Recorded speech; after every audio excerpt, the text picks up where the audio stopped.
Oke, selamat malam. Assalamualaikum warahmatullahi wabarakatuh. Di sini saya ada Dewi Wali Cahyono dari Prodi Sistem Informasi dan NIM 250201005. Ini saya akan tugas itu ya, tugas apa namanya?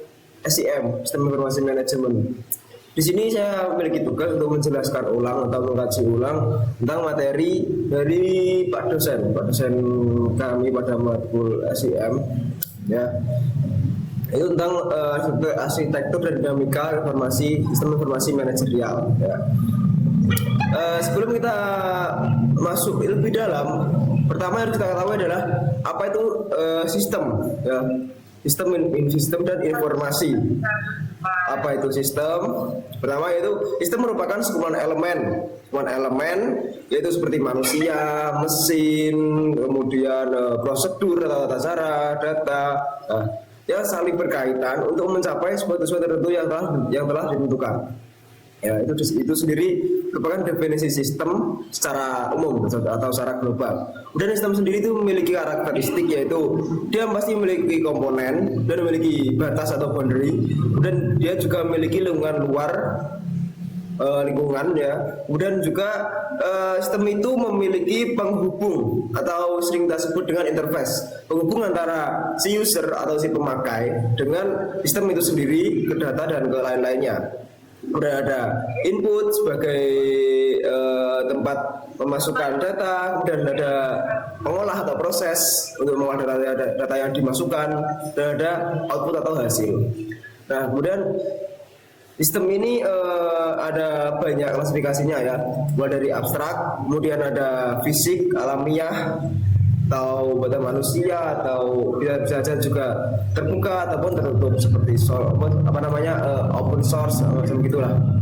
Seperti terbuka itu seperti kayak yang diupload di Play Store gitu, terbuka, bisa semua orang bisa pakai gitu. Dan tertutup itu cuman yang semacam kayak misalnya perusahaan A punya aplikasi, terus pegawai perusahaan A misalnya buat hotel gitu, ya, seperti itulah ya.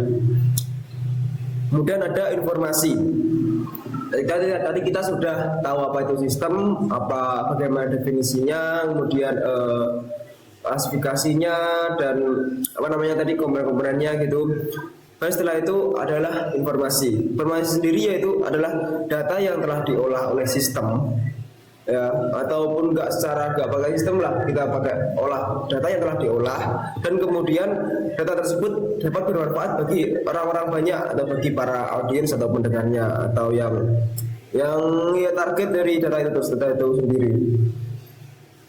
Kemudian ada ciri informasi yang baik itu adalah informasi yang terbaru, tepat waktu, relevan, dan konsisten juga tentunya. Kemudian kita kembali lagi ke sistem sendiri itu kita masuk ke dalam sistem informasi.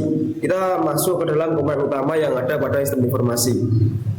Komponen utama dalam sistem informasi itu meliputi blok bangunan atau building blocks, kemudian ada perangkat atau device system information. Tidak ada itu doang ya. Dan ada peran manusianya juga di balik itu kan. Nah, kita mulai dari building blocks atau blok bangunan. Building block itu terdiri dari blok input, dan ada blok model atau blok logikanya, ya, misalnya 5 tambah 1, 5 tambah berapa gitu, jadi A tambah B, C tambah Z atau gimana gitu. Dan ada juga yang ketiga itu blok output, dan ada blok teknologi apa yang digunakan dan yang dimanfaatkan, dan ada blok base data sebagai tempat penyimpanan datanya, ya, tempat penyimpanan data. Dan ada blok kontrol atau blok kendali yang memungkinkan user untuk mengendalikan sistem tersebut. Ya, jadi ada blok masukan, blok model atau blok logikanya, kemudian ada blok output, dan ada blok teknologi, ya, teknologi apa yang digunakan oleh sistem ini, bagaimana teknologi itu bekerja, dan ada blok base data sebagai tempat penyimpanannya, dan blok kontrol sebagai tempat kendali user terhadap sistem tersebut. Nah, setelah kita membahas blok, sistem informasi itu memiliki beberapa device atau perangkat. yaitu seperti hardware, seperti komputer yang saya gunakan untuk rekaman. Kemudian ada jaringan, ya jaringan, atau ada lain-lain banyak lah ya hardware itu. Yang bentuk-bentuk mesin-mesin itu hardware gitu namanya. Dan ada software itu seperti sistem operasi yang teman-teman pakai atau OS ya. HP ada OS, kemudian di laptop juga ada OS-nya. Misalnya OS laptop yang terkenal itu seperti Windows punya Microsoft, kemudian ada Mac OS dari Apple, terus ada itu juga apa, Chrome OS ya, Chrome OS dari Chromebook, dari Google. Dan ada yang sering mungkin ya jarang orang tahu, tapi anak SI pasti tahu, itu Linux ya, Linux. Nah, itu adalah beberapa OS ya. Dan software itu gampangnya itu seperti hal yang nggak fisik deh, hal yang nggak fisik yang ada di laptop teman-teman atau ada HP teman-teman gitu ya, ada di device ya, ada di hardware. Di hardware itu dalamnya ada softwarenya. Misalnya kayak kita install aplikasi Spotify gitu, aplikasi apa, Microsoft Word itu juga software gitu. Dan di device atau perangkat SI itu ada yang namanya brandware atau manusianya sendiri atau si pengguna dari hardware dan software itu. Ya, itu manusia, pasti manusia kan. Gak mungkin hewan pakai laptop kan, konyol gitu. Dan ada data yang dihasilkan, bisa jadi data yang dihasilkan, bisa jadi data yang dimasukkan. Data dalam bentuk bisnis itu seperti struk ya, nota hasil dari input transaksi gitu. Dan ada prosedur atau panduan penggunaan sistem informasi itu. Jadi hardware itu dalamnya ada software, dan si brandware itu menggunakan hardware dan software untuk memasukkan data dan menghasilkan data dengan prosedur yang telah ditentukan atau buku panduan yang telah ditentukan dan disepakati. Oke. Nah, kita masuk ke dalam sedikit mengenai brandware. Brandware. Oke. Brandware itu ada banyak sebenarnya ya teman-teman ya.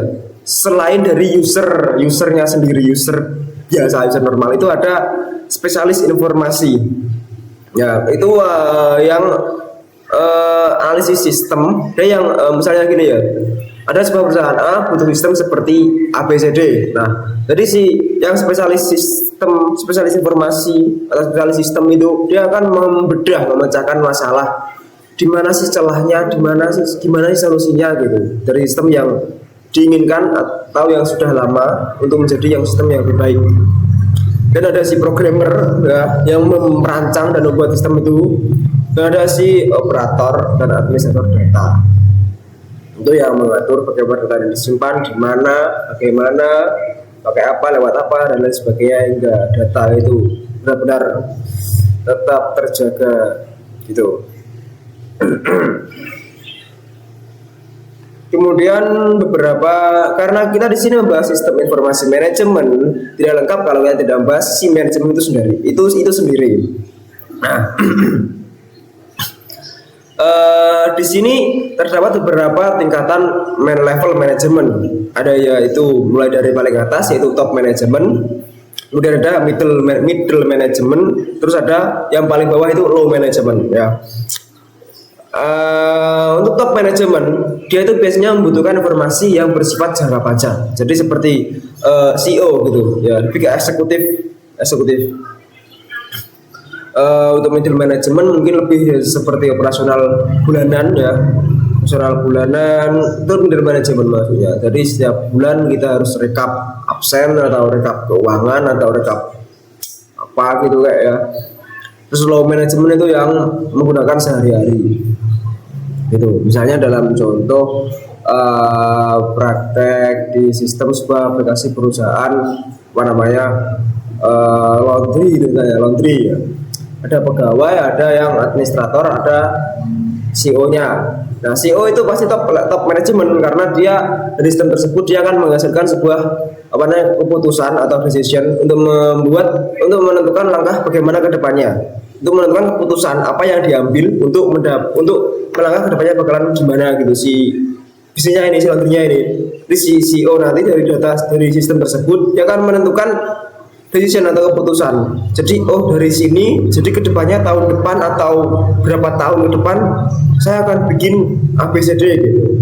Itu yang top level manajemen atau ya CEO lah ya, CEO gitu. Dan di middle management itu seperti administrator, yaitu hanya di perusahaan laundry tadi itu ada administrator yang bertugas untuk mengecek apa, ngerekap gitu, misalnya ngerekap laundryan bulan ini berapa direkap, terus dilaporin ke atasan, terus pemasukan berapa direkap, data pegawai yang nggak masuk siapa, ini sering bolos nanti dikurangi gajinya gitu, terus ini rajin banget kita tambahin bonus gitu. Bisa itu di middle management. Jadi dia perantara antara top dan low. Nah, dan kita akan bahas low. Low management itu seperti yang input transaksi gitu misalnya ya. Yang kayak kasir-kasiran gitu ya. Harian kan itu kan banyak kan, dan ya rutin gitu, setiap hari pasti ada. Nah, itu kalau di sistem laundry itu ya, itu kayak misalnya ada laundry masuk nih, dia datang dulu ke si kasirnya tadi atau si apa namanya, si resepsionis gitulah gampangannya ya, saya nggak tahu namanya apa itu. Nah dia masukin terus apa namanya, tanggal, terus kayak nama, terus jumlah berapa berat laundrynya itu, di laundry itu berapa kilo gitu kan, dan ditentukan, oke di enter masuk data. Nah nanti terlanjut di middle dan lanjut lagi di top itu, artinya nanti seperti itu. Nah, kenapa sih ada manajer gitu kan? Nah, karena ya seperti yang saya sebutkan tadi, manajer itu memiliki peran yang pertama itu interpersonal atau pemimpin ya. Ada informasional, yaitu pemantau dan menyebarkan informasi dari setelah apa namanya, data yang dihasilkan dari sistem tersebut nanti akan disebarkan dan dikelola, dipantau, dikelola, disebarkan gitu kepada yang membutuhkan. Dan mengambil keputusan untuk bagi CEO tadi ya. Kemudian lanjutnya, karena kita sudah tahu ya sistem itu apa, informasi itu apa, manajemen itu apa, level-levelnya dan lain sebagainya. Nah, bagaimana cara ya? Gini aja, lebih simpel lah aja. Pengembangan sistem ya. Bangun sistem itu ada banyak model, mulai dari SDLC, waterfall, terus banyak banget ya. Banyak kan dipakai di sistem-sistem itu SDLC. Ya, mulai dari perancangan, terus analisis, kebutuhan, analisis apa lupa saya. Dan perancangan setelah di analisis dan dirancang ya, secara begini, kayak begini, bla bla, dirancang, berarti hitungnya perlu ini. Terus jika ada kesalahan kita masuk ke evaluasi ya, setelah rancangan tadi evaluasinya gini. Terus setelah dievaluasi dan fix, masuk ke tahap implementasi atau penerapan sistem itu. Kemudian nanti setelah diterapkan, jika ada kesalahan, ada bug atau ada apa, perlu namanya maintenance atau pemeliharaan ya. Kemudian sistem yang dibuat tadi, yang telah diimplementasikan tadi, itu harus lulus dari uji dari berbagai aspek, mulai dari aspek teknis, aspek ekonomi, aspek hukum, aspek operasional, aspek sosial, apapun itulah ya. Nah, setelah kita tahu bagaimana gambaran besar itu pengembangan sistem, kita perlu tahu juga database dan keamanan database. Nah, database sendiri itu sebenarnya sesimpel apa ya? Tempat data ngumpul gitu aja sih. Ya, kumpulan data yang dibutuhkan dan saling berhubungan sama mereka gitu. Dan disimpan di sebuah perangkat, entah itu secara cloud, entah itu secara hardware atau secara fisik gitu. Dan keamanan sistem ini juga berada keamanan sistem yang mana itu melindungi sistem dengan tujuan menjaga kerahasiaan, ketersediaan, dan integritas data.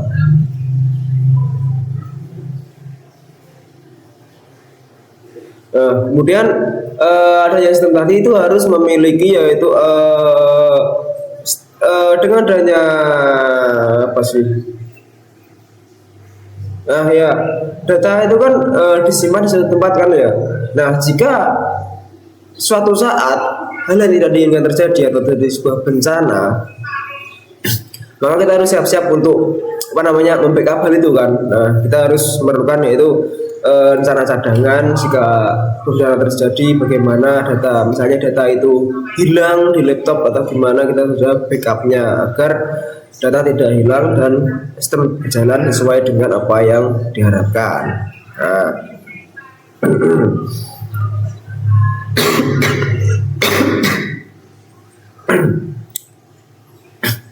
nah kemudian dan informasi ya, setelah kita bahas si datanya, kita bahas informasi sendiri yang dihasilkan itu memiliki apa namanya beberapa etika ya, yang disebut dengan PAPA ya, sehingga ada PAPA atau PAPA apa. Nah itu meliputi privacy atau privasi ya, privasi. Jadi kan nggak bisa kita misalnya kalau si CEO ada istri 3 gitu lalu kita sebarkan lewat sistem atau lewat web tertentu, itu kan konyol gitu. Sistem kita sendiri membocorkan rahasia si bos sendiri, kan nggak bisa, atau membocorkan rahasia perusahaan yang seharusnya itu adalah privasi gitu kan, itu nggak bisa. Jadi nggak apa namanya, etika informasi itu harus ada privasinya. Dan setelah privacy ada akurasi apa bahasanya itu, pokoknya akurasi gitu ya, akurasi. Jadi informasi yang dihasilkan itu harus harus akurat. Kemudian properti atau hak milik ya. Jadi informasi itu benar-benar menjadi hak milik atau copyright dari siapa namanya, hak milik dan hak paten si itunya, si yang ngeluarin informasi gitu. Jadi ya jangan sampai informasi itu ngambil dari hak milik orang lain gitu. Kecuali pakai apa namanya cara tertentu agar lepas dari apa namanya pelanggaran hak. Kan ada pelanggaran hak itu kan, copyright itu. Nah, itu harus bebas dari itu juga. Informasi itu etikanya adalah bebas dari copyright gitu. Kemudian aksesibilitas atau kemudahan informasi itu didapatkan, dihasilkan, diakses gitu ya. Nah, setelah kita bahas informasi, yaitu kan gini, penerapan pada sebuah bisnis misalnya. Nah, saya kita contoh lagi ke bisnis laundry lagi ya. Nah, itu untuk meredesain, misalnya sistem laundry ini ada sistem tapi sudah lama banget dan sudah nggak relevan gitu. Nah, kita perlu kan untuk sebagai programmer atau sistem analisis, kita perlu meredesain hal itu kan. Kita akan mendapatkan job atau seenggaknya kita memiliki pikiran untuk meredesain sistem tersebut gitu. Nah, itu langkah pertama yang dilakukan kita atau seorang yang spesialis sistem itu, pertama itu reverse engineering atau menganalisis sistem yang sudah lama atau sistem yang digunakan saat ini, karena saat ini akan diperbarui kan. Jadi sistem saat ini atau sistem yang lama itu seperti apa, kita analisis dulu. Kemudian setelah kita analisis, kita tahu semuanya, hal yang penting kita tahu semuanya, kita masuk ke tahap restructuring atau perbaikan bentuk tanpa ubah fungsi. Jadi kita gini deh, dari sistem yang lama itu minusnya ada di apa namanya, misalnya kayak terlalu banyak teks gitu, kayak orang jadi malas gitu, orang jadi malas baca gitu. Kita ubah ke kayak main di shape atau main di gambar-gambar gitu. Jadi kita main ke UI-nya gitu, misalnya gitulah. Atau yang dulunya itu sistemnya itu ribet, harus konfirmasi beberapa kali sampai 5 kali gitu. Sekarang kita harus gini. Nah, jadi kita restructuring itu